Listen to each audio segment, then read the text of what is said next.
ఈ వీడియోలో మనం డిస్కస్ చేద్దాం. నేను ఎస్ఎస్ఎంబీ 29 నుంచి వచ్చిన పోస్టర్. Priyanka Chopra, Nick Jonas as Mandakini. And ఈ వీడియోలో మనం డీకోడ్ చేద్దాం.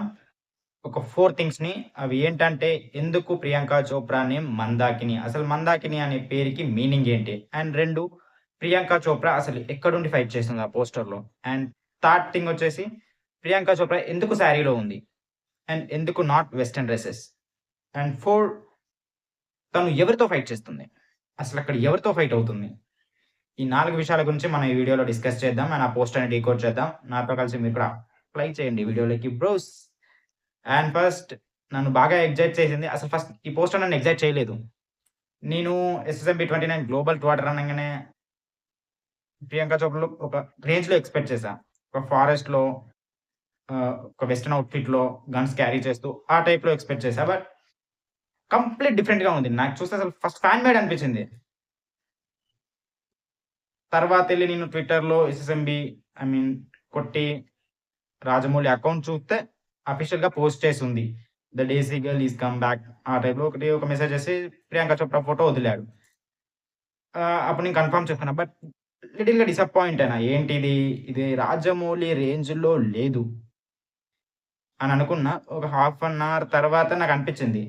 రాజమౌళి ఏదో గట్టిగా ప్లాన్ చేస్తున్నాడు.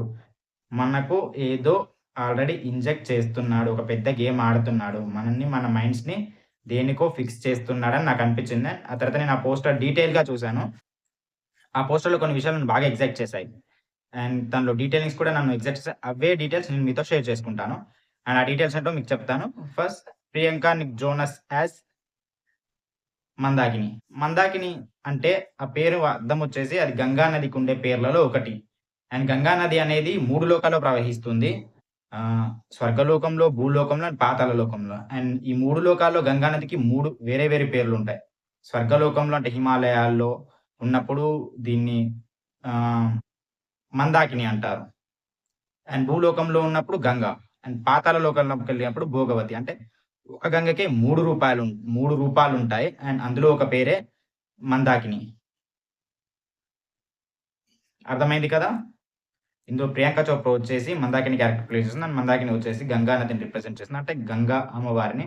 అండ్ ఇంకా ఇక్కడొకటి నన్ను బాగా ఎక్సైట్ చేసిందేంటంటే, ఫస్ట్ వదిలిన మహేష్ బాబు పోస్టర్‌లో మహేష్ బాబు ఆహ్, ఒక లాకెట్ వేసుకొనున్నాడు. ఆ లాకెట్ వచ్చేసి త్రిశూలం, అలాగే గోవు, ఇలా త్రినామాలు ఇవన్నీ చూస్తే శివుని క్యారెక్టర్ రిప్రజెంటేషన్ ఉంది. ఇక్కడొచ్చేసి ప్రియాంక చోప్రా వచ్చేసి హీరోయిన్ గంగా నదిని రిప్రజెంట్ చేస్తుంది. అంటే రాజమౌళి ఏదో మైథలాజికల్ గట్టిగానే ప్లాన్ చేశారు. గట్టిగానే ఏదో ఇంటర్‌లింక్ పెడుతున్నారు క్యారెక్టర్ అన్నిటికి. ప్రతి క్యారెక్టర్‌ని అండ్ క్యారెక్టర్ ఎన్నుకున్న లొకేషన్స్ అవన్నీ ఏదో రకంగా మన చరిత్రకు అంటే మన మైథలాజికల్‌కు రామాయణానికో, మహాభారత్‌కి దేనికో ఒక దానికి లింక్ అవుతూ ఉన్నాయి. రాజమౌళి అసలు కొట్టిన పిండి అంటే పురాణాల నుంచి తీసుకొచ్చి ప్రెజెంట్ చూపెట్టడం. అది రాజమౌళికి చాలా నచ్చిన సబ్జెక్టు. దాంట్లో రాజమౌళి ఎప్పుడు డిసప్పాయింట్ చేయడు. అండ్ మనం మన బ్యాక్‌లోకొచ్చేద్దాం. అండ్ ప్రియాంక చోప్రా మందాకిని, గంగా నదిని రిప్రజెంట్ చేస్తుంది. అండ్ అక్కడ ఇంకోటొచ్చేసి ప్రియాంక చోప్రా ఏ లొకేషన్‌లో ఉంది? దీని గురించి మనం మాట్లాడుకుందాం. ఏ లొకేషన్‌లో ఉందంటే, అది చూడ్డానికి భూమిలా లేదు.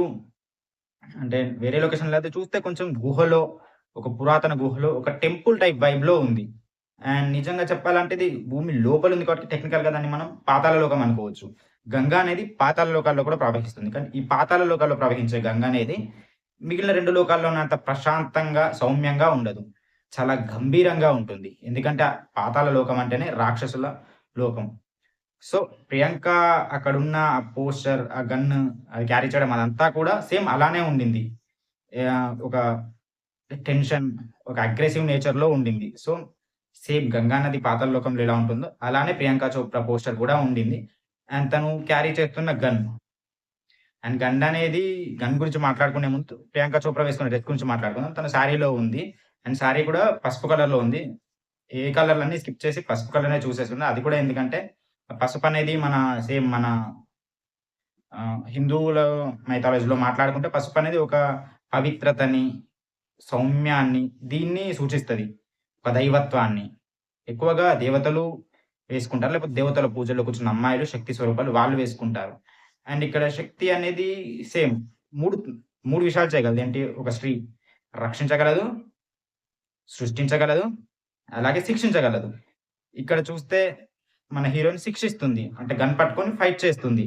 అండ్ గన్ అనేది ఇప్పుడు మోడ్రన్ వెర్షన్‌లో అదే వెపన్. పురాణాల్లో అయితే మన కాళికాదేవి వీళ్ళందరూ వెపన్స్ పట్టుకునేవారు. కత్తులు పట్టుకునేవారు. ఎందుకంటే అప్పుడు యుద్ధాలు అలానే అయ్యేవి. బట్ ఇప్పుడు అది కాదు. ఇది కలియుగం. ఇక్కడ యుద్ధాలన్నీ టెక్నికల్‌గానే అయితాయి. ఐ మీన్ గన్నులతోనే అయితాయి. సో, తను కూడా అదే ఈ మోడ్రన్ వెర్షన్‌లో వెపన్ క్యారీ చేస్తుంది దేవత. మన గంగా అమ్మవారన్నట్టు అని మనం అనుకోవచ్చు. అండ్ ఆ లొకేషన్‌లో కూడా ఎనకంతా అది ఒక పాతాళ గుహలాగా ఉంది. ఆ గుహ కూడా ఒక టెంపుల్‌లా ఉంది. టెంపుల్స్ అనేవి మనకెప్పుడు నార్మల్‌గా ఉండవు. ఐ మీన్ పురాతన టెంపుల్స్. చానా పాత టెంపుల్స్‌కెళ్తే అవి ఎప్పుడు టెంపుల్స్ కాదు. అవి భూలోకం నుంచి స్వర్గలోకాలకు, వేరే లోకాలకు దారులు. ఐ మీన్ వాటిని ఏదైనా గొప్ప విషయాలు దాయడానికి మన పురాణాలు దాయడానికి కావచ్చు, గ్రంథాలు దాయడానికి కావచ్చు, ఏదైనా వస్తువు దాయడానికి కోసం వాడేవారు. సో, అక్కడ ఏదో గొప్ప విషయం ఉంది. అక్కడికి ప్రియాంక చోప్రా వెళ్ళింది. లేకపోతే అక్కడేదో పూజ లాంటిది జరుగుతుంది. సో, సడెన్‌గా ఎవరో అటాక్ చేయడం వల్ల తను నార్మల్ కాదు. తనకు డిఫరెంట్ క్యారెక్టర్స్ ఉంటాయి. సో, తన నెక్స్ట్ లెవెల్‌కెళ్ళి ఫైట్ చేస్తుందని మనకు ఈజీగా అర్థమవుతుంది. అండ్ పాతాళ లోకంలో ఉన్న గంగ గురించి చెప్పాలంటే ఇంకొక ఇంట్రెస్టింగ్ విషయం ఏంటంటే భీముడు గురించి మీకు తెలుసు కదా! భీముడు చిన్నప్పుడు ఉన్నప్పుడు దుర్యోధనుడు తన కజిన్స్‌తో కలిసి భీష్ముడు ఐ మీన్ భీముడికి విషం పెట్టి గంగలో పడేస్తాడు. ఆ గంగ ప్రవహిస్తూ, ప్రవహిస్తూ పాతాళ లోకానికెళ్తుంది. ఆ పాతాళ లోక గంగే ఇది. ఇప్పుడు మనం చూస్తున్న లొకేషన్ అని మనం కూడా అనుకోవచ్చు. ఎందుకంటే అక్కడ గంగా అమ్మవారు ఉన్నారు కాబట్టి. అండ్ ఇంకా ఈ మీరు పోస్టర్‌లో ఏదైనా ఇంపార్టెంట్‌గా అనిపిస్తే కింద కామెంట్ చేయండి. లైక్ చేయండి.